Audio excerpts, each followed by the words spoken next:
All right, it is 2:06 p.m. on Thursday, and we are underway to do our first ever golf crossing all the way across. Hi, I'm Ron. And I'm Marie. Over 10 years ago, we bought a broken down trawler for $4,000. And nothing worked, not even the kitchen sink. After a lot of hard work and help from our friends and family, we moved aboard Elixir full time. And now we are cruising this old boat while the work and fun continues. So subscribe and give us a like and come along with us cruising this old boat. We're off of Dog Island and by Carabel. And overnight we backed up to Sandbar when the you can tell even now, hours later, how low the water is, and it banged up the shaft and kind of lifted it up a little bit, I think. Ron's trying to push it back down before we leave. What is that you're doing now? This is the stuffing box. Oh, I thought you had to do the stuffing box from inside the master. That's the for the shaft, drive shaft. This is the rudder shaft.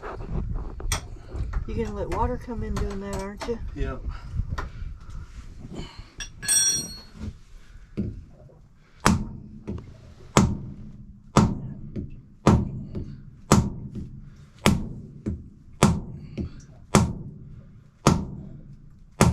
Oh, there it Boom. went. Did you see it? Yep, I did. I told you. I knew something was amiss. Now you gotta tighten it back up.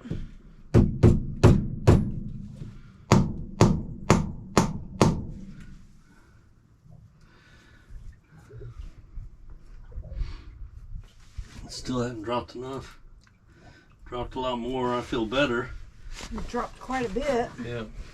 But it's supposed to be. There's a thing here supposed to be inside a hole here.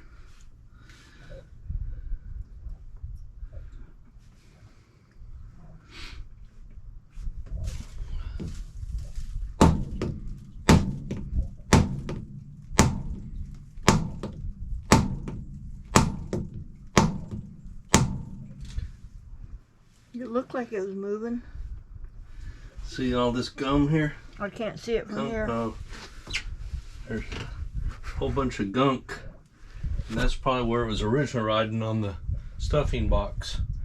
And the fact I can see, the gunk is up about that high at this point. It was up about that high. That shows that the shaft's still up high.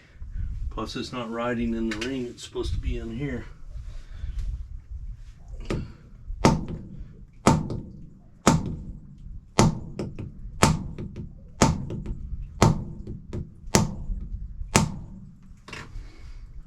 What's this little, It's not going down anymore though.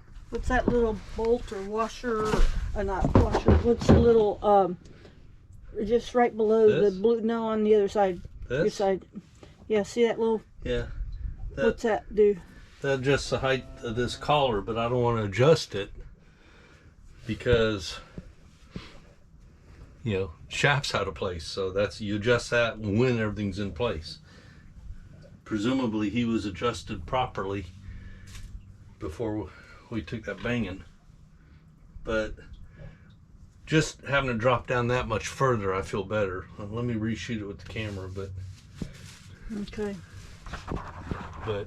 if it's still in the support with that much more down in the support, then I feel better. I just didn't, if it was just barely snagging in the support, if the shaft was just barely in there, then some strong currents or something could pop it out. Right. And then we'd be in trouble, but it dropped at least that far. So that would make me feel better. But let me reshoot it with the underwater camera, see what we can see.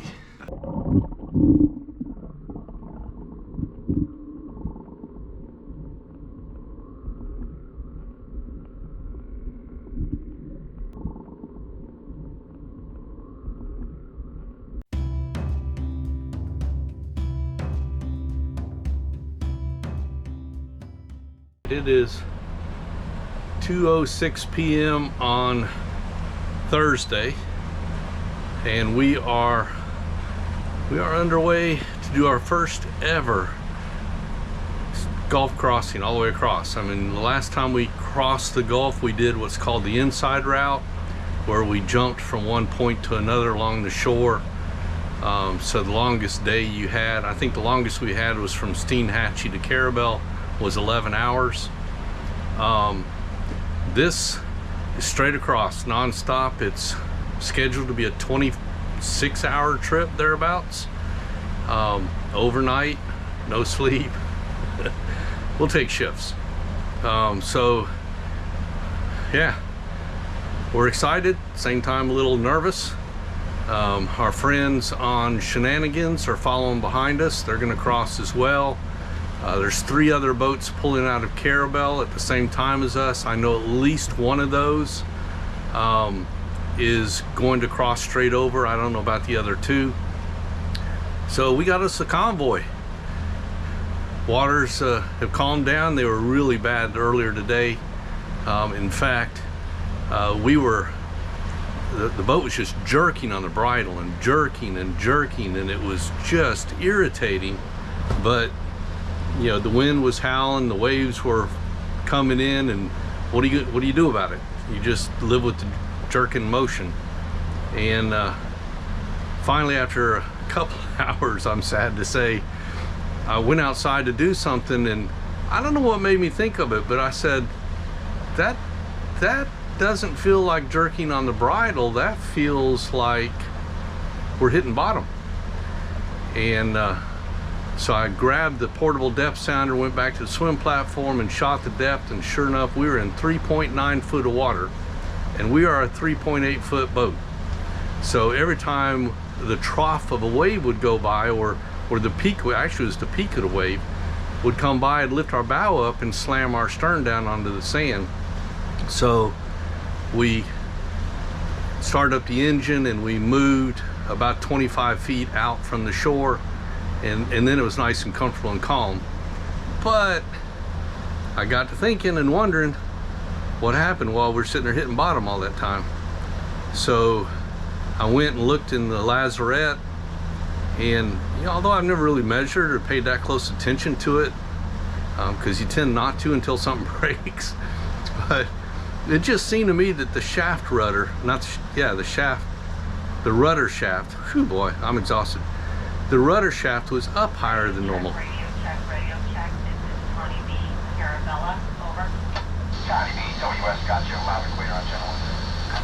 Appreciate it, thank you. Tawny B is one of the boats that's gonna be crossing with us. So anyway, it just looked like the rudder shaft was up higher than it normally is.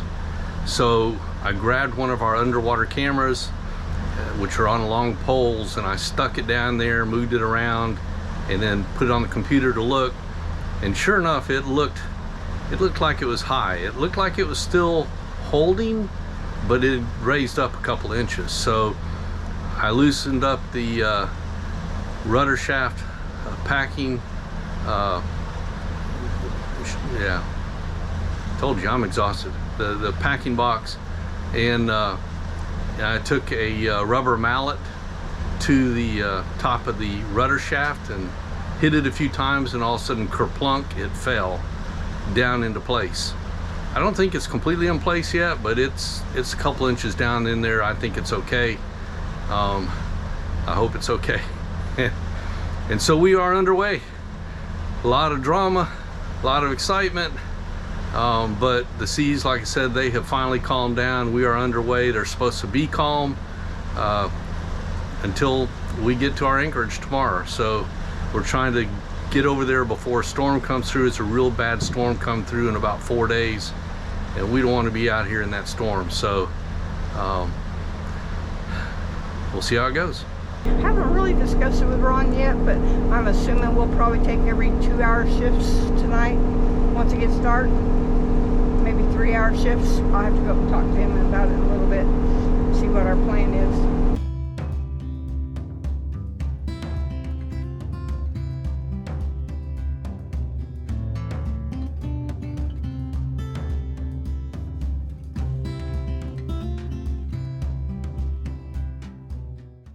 All right, we have been underway for about 3.5 hours at this point, and you can no longer see land in any direction. Whoop. And it's a little bit rolly out here. If you look 360 degrees around, you cannot see land anymore. A little bit ago, we had a problem with our engine shut down, and I thought maybe, you know, with all this rocking and rolling out here, that our primary Raycor filter got clogged up, so I switched to the other tank, and it would not fire up. So I went down and I bled the secondaries, and they had a lot of air in them. So once I bled those out, we're back up and running. So somewhere along the way, they got air sucked into them. Hopefully that's the last event we'll have before we, last event we'll have. But sun's starting to get low on the horizon. It won't be too much longer, it'll be dark. So we ended up with, there's 9 of us in this convoy, flotilla, whatever you want to call it. And we happen to be in the lead at the moment, but that's just because we left first. There's a couple boats back there that are slowly gaining on us. They go faster than us.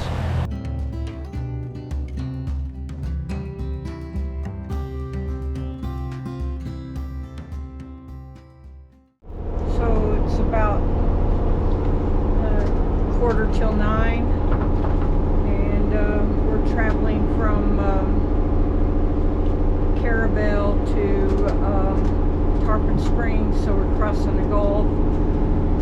There's another boat behind us that they're traveling with us, and then there's 6 other boats that I think are traveling together. But all in all, there's actually 9 boats out there that we can see fairly close. We all took the advice that today was going to be about the only window to cross for over 2 weeks, maybe a month. So we all took off, and of course it always seems to be twice as bad as what they say it's going to be. Well, it's a little after midnight. That means that we have reached the halfway point. That also means that we are at least 75 miles from the nearest land. So I took this opportunity to look up into the sky without any lights on around.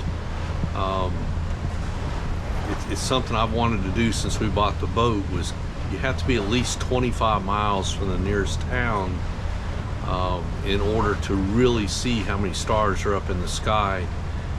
The lights from nearby towns make it to where you can't see the stars. So most people, when you look up in the sky and you go, oh, it's pretty, there's a lot of stars up there, you don't really see the thousands and thousands of stars up there unless you're out at sea. It's where I got to see it, being in the Navy. Navy ships travel in the dark, they're not lit up, so we could go out and see all the just millions and millions of stars up there. I've been told that if you go out into the mountains far from towns, like say you have to be at least 25 miles away from any town, that you can see them. I've never done that, so I don't know, but it's just absolutely beautiful. We'll take some pictures, we'll see how it turns out. A lot of them probably aren't visible to a camera, but we'll do our best. This is what we see hour after hour after hour out here as we're crossing the Gulf of Mexico. Not much to look at. It's 3 a.m. in the morning. Marie's supposed to come relieve me any minute. We're doing 3-hour-long shifts. So I had the midnight to 3, and she's got the 3 to 6. So, although I don't know if she got any sleep, don't know if I'll get any sleep when I go down there, because it's pretty bouncy out here. Well, I overslept. I had 4 alarms set on my phone, didn't hear a single one, and they just quit after a while, I guess. I guess I slept about 5 hours instead of 2. But Ron said he was okay, and he's gone down below, and sunrise will start in about an hour. Well, it's a little after 7:30. I just woke up. I had fallen fast asleep. Something made me wake up. I opened my eyes and realized it was daylight. Well, I came barreling out of that bed. But anyway, I don't know what Marie did while I was asleep, but we've caught up with the boats. When we changed watches, every boat except for Shenanigans, which is following us, had left us in the dust, and couldn't even see their lights over the horizon. But now we caught up with them, so I don't know what she did. She must have really poured the steam on, but we are in crab trap territory already. We're still 3 hours away from the entrance buoy to Anclote Key, and we're in 40 foot of water, 3 hours out, and already having to dodge crab pots. So yeah, you wouldn't want to have showed up here in the dark. But anyway, we can see now, and it won't be too much longer. We will be here. We're having to zigzag back and forth because the morning sun is shining right down our line of bearing that our course is on. So, and there's crab traps out here.